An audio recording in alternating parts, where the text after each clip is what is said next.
Bu darsimizda filtrlash ikki xil turini ko'rib chiqamiz. Birinchisi qariyalar uchun oddiy sodda usul, xunuk yaxshigina. Ikkinchisi ancha chiroyli professionallar uchun. Professionallar deganda nimani nazarda tutyapman? Mana shu Excelni olib, shu jigarini sug'urib olib, yarmini qovurib yeb, yana joyi qo'yib ishlatib tashlaydiganlar uchun Excelni. Ikkinchi usuldan foydalanishni maslahat beraman. Birinchisi va ikkinchisini ikkalasini ham ko'rsatib o'taman. Xo'p, qariyalar uchun birinchisi belgilab olasiz hududni va filtrni bosasiz. Va bu yoqdan mana xohlagan tumaningizni belgilab turib, misol uchun filtrlab olishingiz mumkin. Va yana kirasiz, yana shu holat o'zgartirib o'tirasiz. Agar siz shu usuldan foydalanayotgan bo'lsangiz, katta ehtimol bilan hozir sekingina hassangizni olingda Xalq bankiga borib ko'ring, balki pensiya ajratilgandir ham sizga.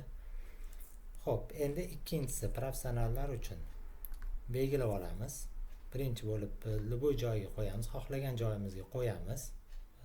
Bizning tablitsamizni va Ctrl T ni bosasiz.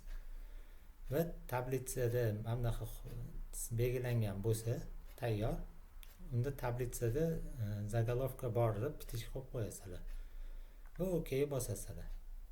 Va вставить serious turibdi. Bosib turib hududni tanlaysizlar yoki savdo, endi o'zingizlar xohishingizga qarab belgilashingiz mumkin. Va OK bosamiz. Va bizada mana bunaqa holat paydo bo'ldi. Bu qanaqa ishlaydi? Endi siz Bektemirni belgilamoqchi bo'lsangiz, mana Bektemirni filtrlab beradi. Chilonzorni belgilaymiz, Sergelini, Yakkasaroyni va Yashnobodni xohlasangiz. Agar sizga Yashnobod va Mirobod kerak bo'lsa, misol uchun mana buni belgilab qo'yamiz va xohlagancha tumanimizni qo'shib tashlasak bo'ladi bu yerda. Va yana buni bekor qilishimiz ham mumkin. Shu tartibda tez va oson ishlanadi. Albatta foydalaninglar bu funksiyalardan. Sog' bo'linglar, salomat bo'linglar.